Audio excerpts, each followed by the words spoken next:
So hello man, welcome everyone, welcome to প্রতিষ্ঠা tuition and training. আজকে আমরা নিয়ে চলে এসেছি বায়োলজির আরও একটা ইম্পর্টেন্ট টপিক, সেটা হচ্ছে মানুষের হৃৎপিণ্ড। ওকে, আচ্ছা, প্রত্যেকেই জানো যে কোনো এক্সামের ক্ষেত্রে হৃৎপিণ্ড থেকে কিন্তু অনেক কিছু ইম্পর্টেন্ট এমসিকিউ আমাদের তৈরি হতে দেখি।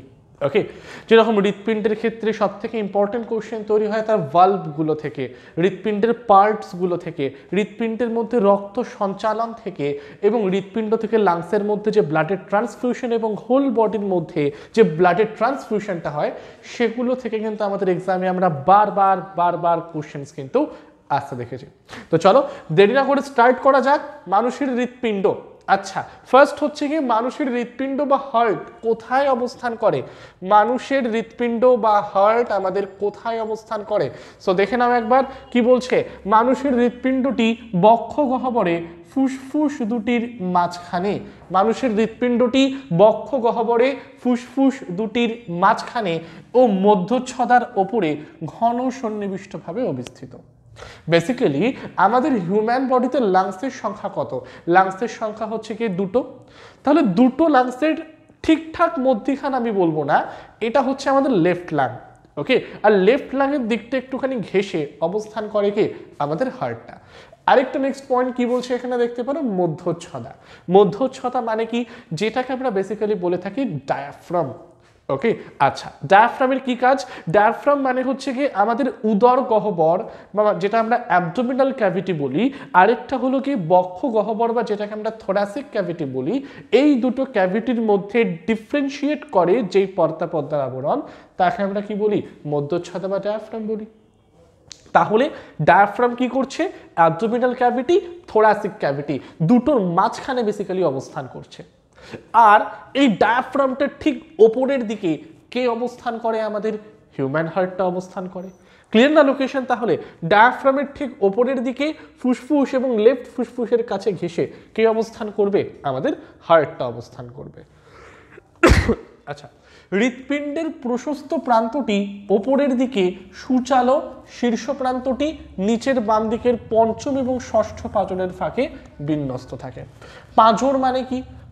পাঁজর আমরা প্রত্যেকেই পড়েছি, বক্ষ পাঁজর হয় না, যেটাকে আমরা রিব কেজ বলে চলি। এদিকে থাকে 12টা, এদিকে থাকে 12টা। তাহলে total number of rib cage বা বক্ষ পাঁজরের সংখ্যা কত হয়? আমাদের 24, 12। তাহলে এখানে 5 থেকে 6 নাম্বার, এখানেও 5 থেকে 6 নাম্বার অফ পেয়ার। আমরা পেয়ার করে পড়ি, first pair, second pair, third pair, fourth pair, total 12 pair. এদিকে 12টা, এদিকে 12টা। তাহলে 12 পেয়ারের মধ্যে পঞ্চম এবং ষষ্ঠ, ফিফথ এবং সিক্সথ পেয়ারের মাঝখানে বেসিক্যালি কে অবস্থান করবে? আমাদের হার্টটা। হৃৎপিণ্ডটি শাঙ্ক আকারের, দৈর্ঘ্যে প্রায় 13 সেন্টিমিটার, প্রস্থে হলো গিয়ে 6 সেন্টিমিটার। আর পুরুষ মানুষের হৃৎপিণ্ডের ওজন হয় কত? পুরুষ মানুষের হৃৎপিণ্ডের ওজন হয় প্রায় 330 গ্রাম। পুরুষ মানুষের হৃৎপিণ্ডের ওজন আমার কত হয়? প্রায় 330 গ্রাম পর্যন্ত হতে পারে। হৃৎপিণ্ড দেখতে কিরকম হয়? বর্ণ হচ্ছে কি লালচে বা গোলাপি, কিন্তু রক্তপূর্ণ হলে গাঢ় লাল এবং রক্তশূন্য হলে ফ্যাকাশে অবস্থায় দেখায়। নর্মালি আমাদের হৃৎপিণ্ড হচ্ছে কি গোলাপি রঙের দেখতে হয়। এবারে যখন হৃৎপিণ্ডের মধ্যে রক্তগুলো এসে আমার জমা হতে থাকে, তাহলে রক্তের কালার হচ্ছে লাল, তার জন্য হৃৎপিণ্ডও আমার কি রং নিয়ে নেয়? হৃৎপিণ্ড কিন্তু আমার লাল রংটা নিয়ে নেয়। আবার যখন হৃৎপিণ্ড তার মধ্যে কোনো রক্ত না থাকে, তাহলে হৃৎপিণ্ডের গোলাপি কালারটা আমার কিসে পরিবর্তিত হয়? সেটা কিন্তু আমার ফ্যাকাশে বর্ণে বেসিক্যালি চেঞ্জ হয়ে যায়। ক্লিয়ার না এভরিওয়ান? তাহলে রঙের থেকে 2-3টে ইম্পর্টেন্ট এমসিকিউ আমাদের তৈরি হতে পারে, একবার দেখে নিও। ক্লিয়ার? চলো পরবর্তী পর্যায়ে আমরা চলে আসছি। হৃৎপিণ্ডের বাইরে যে পর্দার আবরণী দেখতে পাওয়া যায়। আচ্ছা, হৃৎপিণ্ড কি একটা অর্গ্যান, তো আমাদের দেহের একটা অঙ্গ, তো যেই অঙ্গটা কি করে? ব্লাডটাকে পাম্প করতে হেল্প করে, তাই তো? এবার হৃৎপিণ্ড যেহেতু একটা অঙ্গ, সেহেতু তার বাইরে একটা পর্দার আবরণটাকেও আমরা দেখতে পারবো। যেই পর্দার আবরণটা কি করছে? হৃৎপিণ্ডটাকে আমার প্রোটেক্ট করতে হেল্প করছে।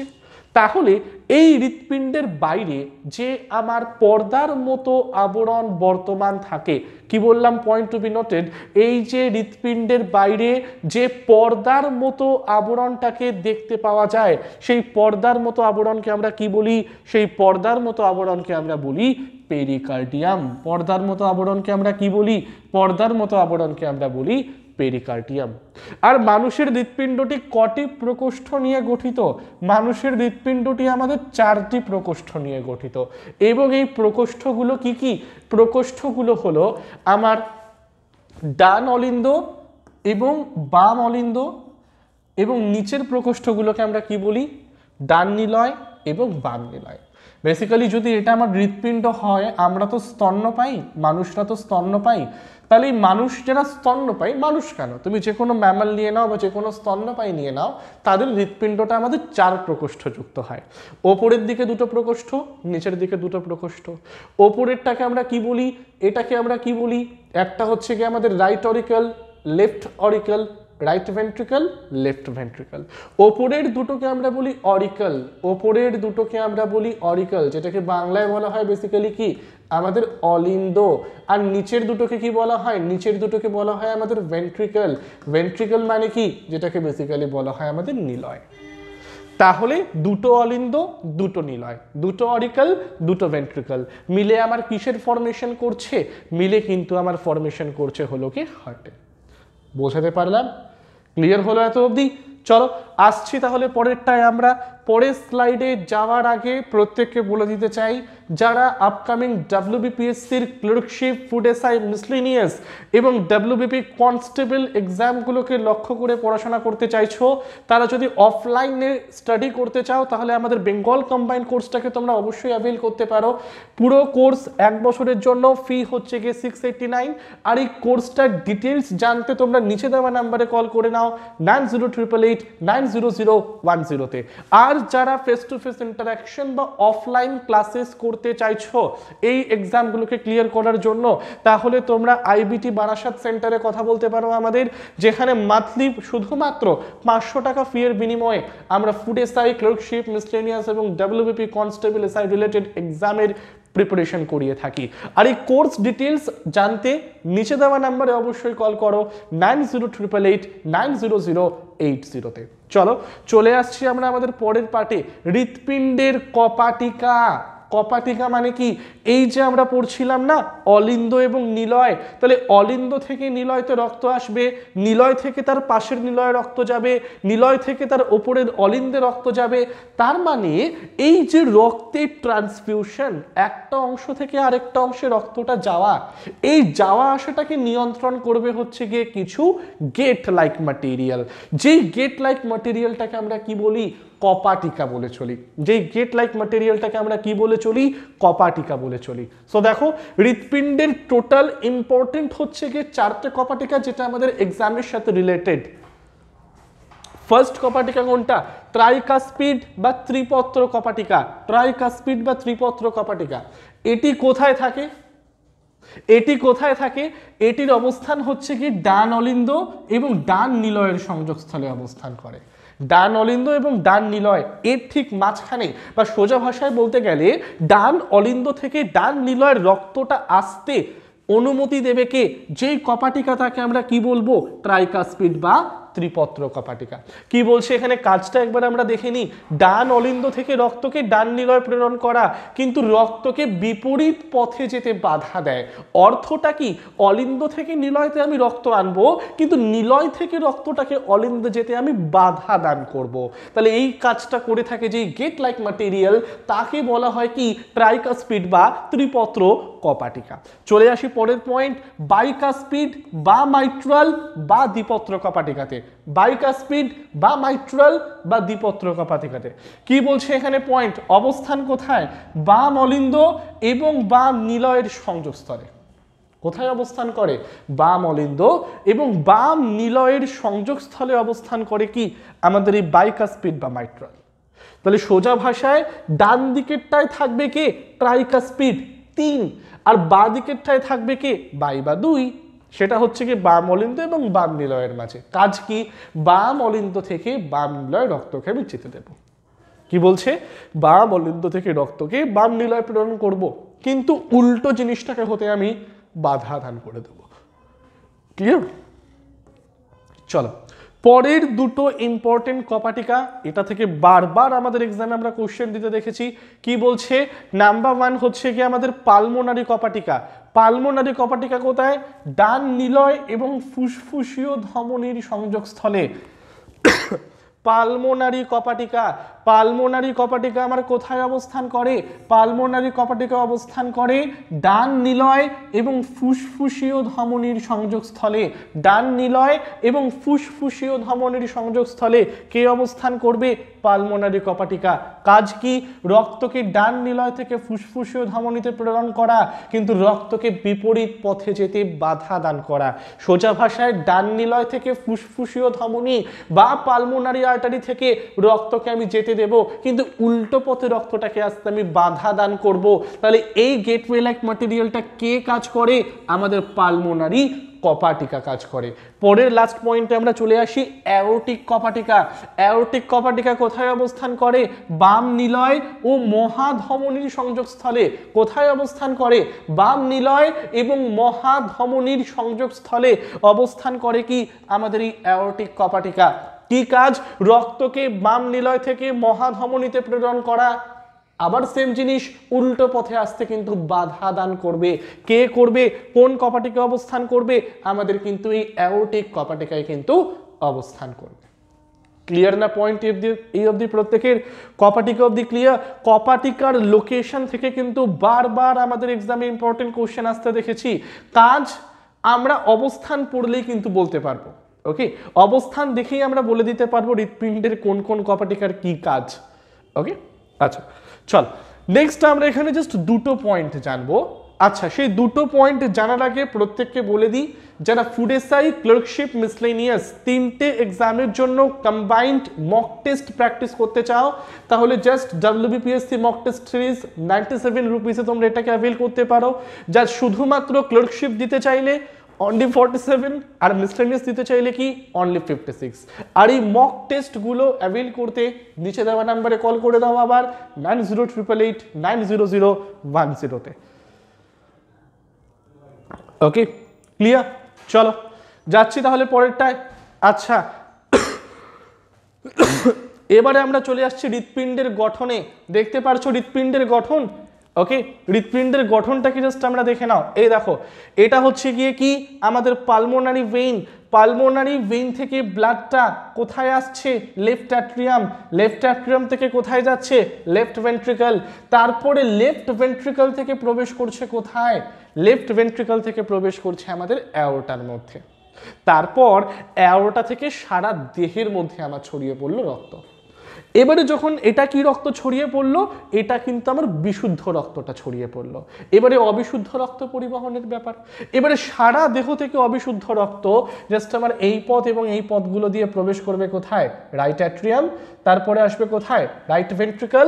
রাইট ভেন্ট্রিকল দিয়ে কোথায় চলে যাচ্ছে? আমাদের জাস্ট ফুসফুসের মধ্যে চলে যাচ্ছে। ওকে, আচ্ছা আচ্ছা, জাস্ট আমরা যদি একটা ডায়াগ্রাম এখানে পুরো জিনিসটার, তাহলে ব্যাপারটা কিন্তু আমাদের সম্পূর্ণভাবে মাথায় থাকবে। ব্যাপারটা আমাদের সম্পূর্ণভাবে কিন্তু মাথায় থাকবে। কি হচ্ছে ব্যাপারটা? জাস্ট যদি আমরা দেখে নিই,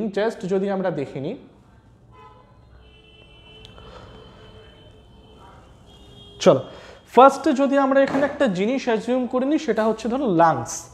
এই জিনিসটাকে যদি আমরা অ্যাজিউম করে নিই, ধরো ফার্স্টে আমরা দেখাচ্ছি হচ্ছে কি বিশুদ্ধ রক্তকে দেখাচ্ছি। বিশুদ্ধ রক্ত ফার্স্টে এখানে কি অবস্থান করে? ফার্স্টে এখানে অবস্থান করবে আমাদের লাংস। এবারে লাংস থেকে বিশুদ্ধ রক্ত কোথায় আসবে? লাংস থেকে বিশুদ্ধ রক্ত আসবে আমাদের পালমোনারি ভেইনের মাধ্যমে। দেখতে পাচ্ছ পালমোনারি ভেইন। পালমোনারি ভেইন কি করবে? বিশুদ্ধ রক্তকে ফুসফুস থেকে নিয়ে আসবে কোথায়? হৃৎপিণ্ডে। তাহলে এবারে একটা কোশ্চেন করবে, স্যার পালমোনারি ভেইন, ভেইন তো আমার অবিশুদ্ধ রক্ত পরিবহন করে। ভেইন মানে হচ্ছে শিরা। শিরা তো আমার অবিশুদ্ধ রক্তকে পরিবহন করে। তাহলে আপনি এখানে বলছেন ভেইন আমার বিশুদ্ধ রক্তকে পরিবহন করবে, কি ব্যাপার? দেখো দুটো এক্সেপশন। আমরা কি জানি, শিরা এবং ধমনী। শিরা কি করে, অবিশুদ্ধ রক্তকে পরিবহন করে, ধমনী কি করে, বিশুদ্ধ রক্তকে পরিবহন করে। কিন্তু এর আবার দুটো এক্সেপশনও আছে। কোন শিরা বিশুদ্ধ রক্ত পরিবহন করবে, পালমোনারি ভেইন বা ফুসফুসীয় শিরা, সে আবার বিশুদ্ধ রক্তকে কিন্তু পরিবহন করে চলবে। তো জাস্ট দেখিনি, লাংস থেকে বিশুদ্ধ রক্ত কোথায় এলো, লাংস থেকে বিশুদ্ধ রক্ত এলো আমাদের পালমোনারি ভেইনের মধ্যে। লাংস থেকে বিশুদ্ধ রক্ত এলো কোথায়, লাংস থেকে বিশুদ্ধ রক্ত এলো আমাদের পালমোনারি ভেইনে। তারপর দেখো পালমোনারি ভেইন থেকে ব্লাডটা প্রবেশ করলো কোথায়, লেফট অ্যাট্রিয়াম। চলো আমরা চলে আসি, পালমোনারি ভেইন থেকে প্রবেশ করলো কোথায়, পালমোনারি ভেইন থেকে প্রবেশ করলো আমাদের লেফট অ্যাট্রিয়ামে। পালমোনারি ভেইন থেকে প্রবেশ করলো কোথায়, আমাদের লেফট অ্যাট্রিয়ামে। এবারে লেফট অ্যাট্রিয়াম থেকে মাইট্রাল ভালভের মাধ্যমে কোথায় চলে আসছে, লেফট ভেন্ট্রিকল। চলো লেফট অ্যাট্রিয়াম থেকে নিয়ে গেলাম কোথায়, লেফট অ্যাট্রিয়াম থেকে নিয়ে গেলাম আমরা লেফট ভেন্ট্রিকলে। লেফট অ্যাট্রিয়াম থেকে আমরা নিয়ে গেলাম লেফট ভেন্ট্রিকলে। লেফট অ্যাট্রিয়াম থেকে আমরা নিয়ে গেলাম লেফট ভেন্ট্রিকলে। তারপর লেফট ভেন্ট্রিকলের মাধ্যমে কোথায় চলে গেল, অ্যাওর্টা। অ্যাওর্টা মানে হচ্ছে কি মহাধমনী। তাহলে অ্যাওর্টার মাধ্যমে কি হবে, অ্যাওর্টার মাধ্যমে আমাদের বিশুদ্ধ রক্ত সারা দেহে ছড়িয়ে পড়বে। অ্যাওর্টার মাধ্যমে বিশুদ্ধ রক্ত কি হবে, অ্যাওর্টার মাধ্যমে বিশুদ্ধ রক্ত আমাদের সারা দেহে ছড়িয়ে পড়বে। একটা যাবে হচ্ছে গিয়ে বডির আপার পার্টে, একটা ব্লাড যাচ্ছে, একটা বিশুদ্ধ রক্তের অংশ চলে যাচ্ছে আপার পার্ট, আরেকটা বিশুদ্ধ রক্ত চলে যাচ্ছে আমাদের লোয়ার পার্ট, আরেকটা বিশুদ্ধ রক্ত চলে যাচ্ছে আমাদের লোয়ার পার্ট। তাহলে এটা হলো কি, লালটা হলো কি বিশুদ্ধ রক্তের পরিবহন। লাংস থেকে বিশুদ্ধ রক্ত পালমোনারি ভেইন দিয়ে লেফট অ্যাট্রিয়াম, লেফট অ্যাট্রিয়াম থেকে লেফট ভেন্ট্রিকল, লেফট ভেন্ট্রিকল থেকে অ্যাওর্টা, অ্যাওর্টা থেকে একটা বডির উপরের অংশ বা হেড, আরেকটা হচ্ছে কি লেগ পার্ট, যাকে আমরা বলছি লোয়ার পার্ট। বোঝা গেল?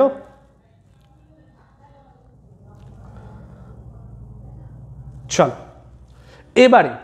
এবারে তো বিশুদ্ধ রক্ত আমার সারা দেহে পৌঁছে গেল, এটা পুরো বডিতে পৌঁছলো, এটা আমার পুরো বডিতে পৌঁছলো, আর এটা আমার পৌঁছলো হচ্ছে কি হেড। এটা আমার বডিতে পৌঁছলো আর এটা পৌঁছলো আমার হেড। এবারে বডির হেড বা ওপরের অংশ থেকে কি তৈরি হবে, আমাদের ডিঅক্সিজেনেটেড ব্লাড মানে অবিশুদ্ধ রক্ত, যেটাকে এখন আমরা ডিফাইন করব কি দিয়ে, ব্লু কালার দিয়ে। তাহলে হেড থেকে অবিশুদ্ধ রক্ত কোথায় যাবে, সুপিরিয়র ভেনা ক্যাভা, সুপিরিয়র ভেনা ক্যাভা। কোথায় যাচ্ছে অবিশুদ্ধ রক্ত, সুপিরিয়র ভেনা ক্যাভাতে। আর বডি থেকে তৈরি হওয়া অবিশুদ্ধ রক্ত কোথায় আসবে, আমাদের ইনফেরিয়র ভেনা ক্যাভাতে, ইনফেরিয়র ভেনা ক্যাভাতে। দেখো এই যে এই রেডটা কি, এই দেখো এখান থেকে এই ব্লুটা, এটা হচ্ছে ইনফেরিয়র ভেনা ক্যাভা। ইনফেরিয়র ভেনা ক্যাভা থেকে কি আসছে, অবিশুদ্ধ রক্ত। উপরের গুলোকে আমরা কি বলি, উপরের গুলোকে আমরা বলি সুপিরিয়র ভেনা ক্যাভা, যেখান থেকে আসছে কি আমাদের অবিশুদ্ধ রক্ত। তাহলে সুপিরিয়র ভেনা ক্যাভা বা ইনফেরিয়র ভেনা ক্যাভা, এখান থেকে অবিশুদ্ধ রক্ত কোথায় প্রবেশ করছে, রাইট অ্যাট্রিয়াম বা ডান অলিন্দে অবস্থান করছে, রাইট অ্যাট্রিয়াম বা ডান অলিন্দে অবস্থান করছে, ডান অলিন্দে। এবারে ডান অলিন্দ থেকে রক্তটা কোথায় আসছে, ডান নিলয়। ডান অলিন্দ থেকে রক্তটা কোথায় আসছে, ডান অলিন্দ থেকে রক্তটা আসছে আমাদের ডান নিলয়তে। ডান অলিন্দ থেকে রক্তটা কোথায় আসছে, ডান নিলয়তে। এবারে ডান নিলয় থেকে রক্তটা বাউন্স ব্যাক করছে, বাউন্স ব্যাক করে পালমোনারি আর্টারির মাধ্যমে কোথায় চলে গেল, আমাদের লাংসে। তাহলে ডান নিলয় থেকে কোথায় যাবে, ডান নিলয় থেকে আমাদের যাবে পালমোনারি আর্টারিতে। ডান নিলয় থেকে কোথায় যাবে, ডান নিলয় থেকে যাবে আমাদের পালমোনারি আর্টারি। এখানেও সেম জিনিস, স্যার আর্টারি মানে তো আমার বিশুদ্ধ রক্ত পরিবহন করে না, ফুসফুসীয় ধমনী অবিশুদ্ধ রক্তকে পরিবহন করে। আমাদের দেহের একমাত্র ধমনী যেটা অবিশুদ্ধ রক্তকে পরিবহন করে তাকে আমরা কি বলি, পালমোনারি আর্টারি বলি। তাহলে পালমোনারি আর্টারি থেকে অবিশুদ্ধ ব্লাড কোথায় যাবে, লাংসে। লাংসে গিয়ে কি হবে, ব্লাডটা আমার জাস্ট পিউরিফাই হবে। আবার এই সাইকেল চলবে, বিশুদ্ধ থেকে অবিশুদ্ধ হবে, এই সাইকেলটা রেগুলারলি আবার চলতে থাকবে। তাহলে ব্লাডটাকে পিউরিফাই করছে কে? ব্লাডটাকে পিউরিফাই করছে হলো কি আমাদের লাংস, কিন্তু ব্লাডটাকে পাম্প করছে কে? ব্লাডটাকে পাম্প করছে হলো কি আমাদের হার্ট। জাস্ট তোমরা এই ডায়াগ্রামটাকে ফলো করতে পারো, ডায়াগ্রামটা ফলো করলেই ব্লাডের সার্কুলেশনটা আমাদের দেহে তোমরা ইজিলি বুঝে যাবে। ক্লিয়ার না এত অবধি? চলো ওকে, জাস্ট এটাকে একটা স্ক্রিনশট তুলে নিতে পারো, স্ক্রিনশট তুলে নিতে পারো। তাহলে জাস্ট আমাদের মুখস্থ করতে হবে না রক্ত কোথা থেকে কোথায় যায়, জাস্ট ডায়াগ্রাম দিয়েই আমরা বুঝে যাব রক্তটা ঠিক কোন কোন অংশ থেকে কোন কোন অংশে আমাদের দেহে সার্কুলেট হতে পারে। আর এখান থেকে তো ইম্পর্টেন্ট কোশ্চেন আমরা পেয়ে যাচ্ছি, কোন আর্টারি অবিশুদ্ধ রক্ত পরিবহন করে? পালমোনারি। কোন ভেইন বিশুদ্ধ রক্ত পরিবহন করে? পালমোনারি ভেইন আমার বিশুদ্ধ রক্তকে কিন্তু পরিবহন করে যায়। ক্লিয়ার না? চলো তাহলে আসছি আমরা পরে। জাস্ট যারা অফলাইন সেন্টারে WBCS, ব্যাংক, SSC, রেলওয়ের প্রিপারেশন নিতে চাইছো, তাহলে আমাদের দুটো অফলাইন সেন্টারে তোমরা যোগাযোগ করতে পারো, IBT বারাসাত, IBT বেহালা। আর অফলাইন সেন্টারের কোর্স ডিটেলসগুলো অ্যাভেল করতে নিচে দেওয়া নাম্বারে তোমরা কল করে দিও। তাহলে হিউম্যান হার্ট রক্ত সঞ্চালন পদ্ধতি আজকে এখানেই এন্ড। ক্লাসটাকে ভালো লাগলে অবশ্যই লাইক এন্ড শেয়ার করো। এরকম আরও ক্লাস পেতে অবশ্যই আমাদের ইউটিউব চ্যানেলটিকে তোমরা সাবস্ক্রাইব করে দাও। Till then, thank you everyone.